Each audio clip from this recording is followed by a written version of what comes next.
hope you're all coping okay with the quarantine.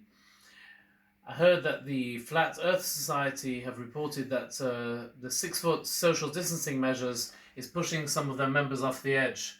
I hope you're all okay and continue to be okay. So this week's Edra finishes off with the story of Moshe, Aaron, and Miriam, the three siblings. Aaron and Miriam went and spoke Lashon Hara about Moshe Rabbeinu, about Moshe, their brother.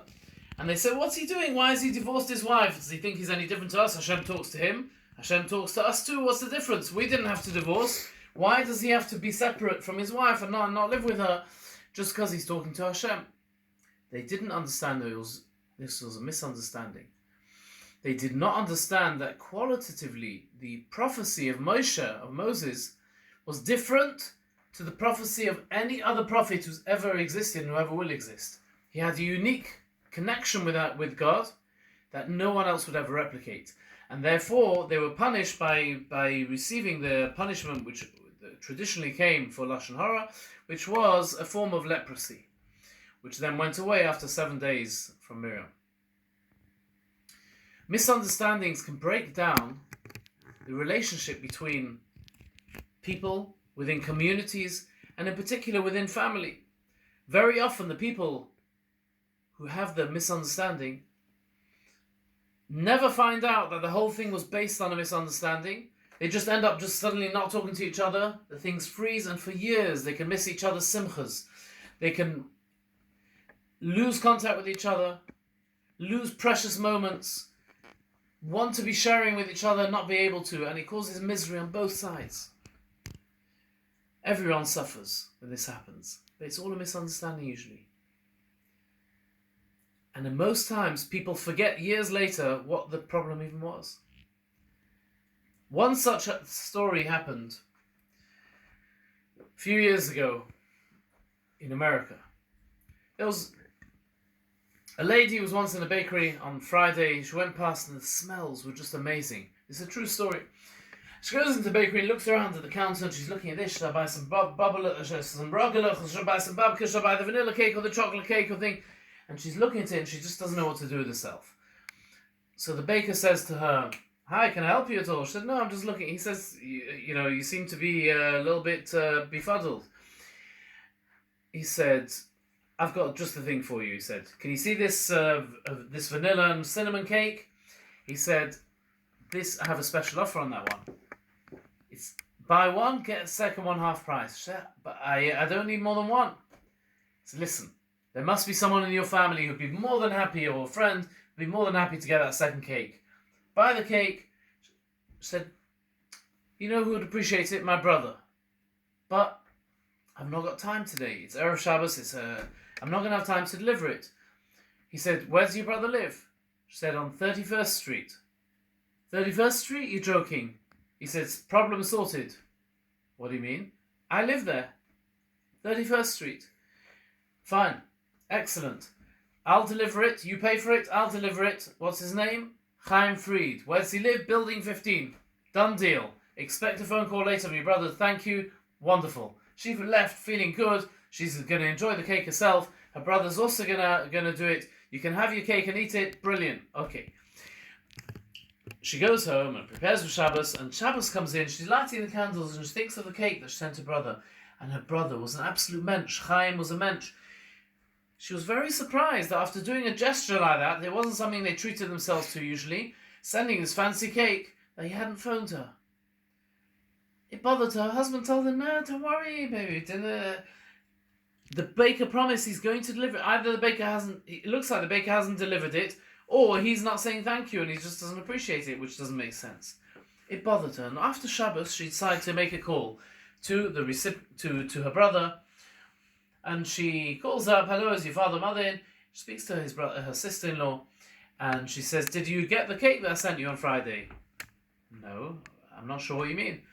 I sent you a lovely cake. Thank you so much. That's so sweet of you. That's really, really nice. Really appreciate the thought, but actually we didn't receive it. So what happened? I'm going to have to get a refund. said, look, phone the baker and find out what actually, before you jump to conclusions that he's deliberately gone and run off with it or something, or taking your money for nothing, call the baker. The next morning, she finds the bakery's number, and she calls him up. She says, do you remember me? I bought the 2 cakes and you said you were going to... Of course I remember you. She says, did you manage to deliver it to my brother? He says, of course I did. Chaim Fried, building 15. She said, yeah, building 15, 3rd floor. 3rd floor? She said, 1st floor. The baker said, 1st floor, wasn't it? I didn't go up any stairs.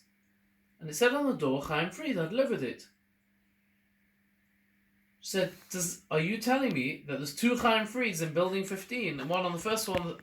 It looks like it, because I saw Chaim Fried on the door, I gave it to them and they were really happy. Ooh, interesting.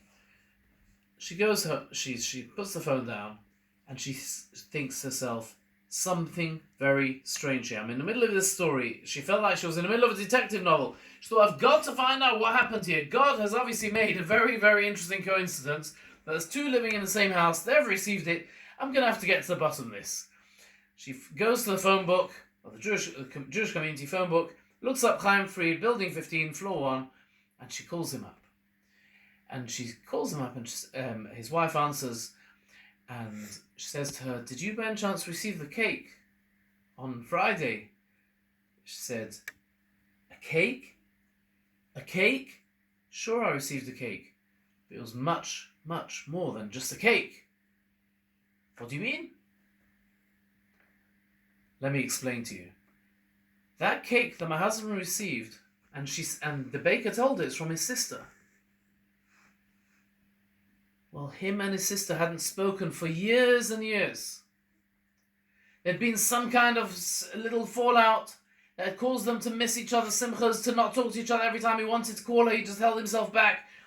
And there was this Cold War going on between them. It was so sad. It's been so sad. Both of them are sad about it, I'm sure. And this Friday, they come to the door with a big cake from his sister. He thought, you know what? If she's so big that she can give me this gesture, I'm going to call her. I'm going to pick up the phone to her and I'm going to call her. I'm going to thank her. So he calls up his sister and he says, thanks so much for the cake. And she says, she's an honest person. She says, I didn't send a cake. But if you're phoning me already, you know something, it's high time that we made peace between us. And he could hear her voice cracking. He thought, wow, my tough sister, she's feeling emotion here. And she said, and they had a most beautiful conversation, a conversation they hadn't had for years, just like the good old days. And then she said to him, and you know something, I want you to accept that cake. Hashem sent it to you from me. And I want you to take it and have sweetness in your life. And we should all have sweetness together. And we should be able to come together and be able to enjoy the happy joys of life. Enjoy our children. Enjoy each other. And that was the end of that war. That was the brought beautiful peace. Hashem somehow engineered. And when she put down the phone, she thought that was the best $10 I ever spent on a cake in my life. It brought together brothers and sisters. We say, when we bless the new month every once a month, we say, Chaverim Kol Yisrael. We say, all Jews are friends. We're all brothers, we're all sisters. Like we were at Sinai, where it says, Vayichan Yisrom Yisrael. We were all like one man with one heart. We are all truly one unit. We're all brothers and sisters, whether it's family, whether it's people in the community. Life's too short. We've seen recently how short life is, how we never know what's going to happen. It's never worth carrying on a fight. Pick up the phone, make that gesture. We once had someone in our community who heard something like this and did that.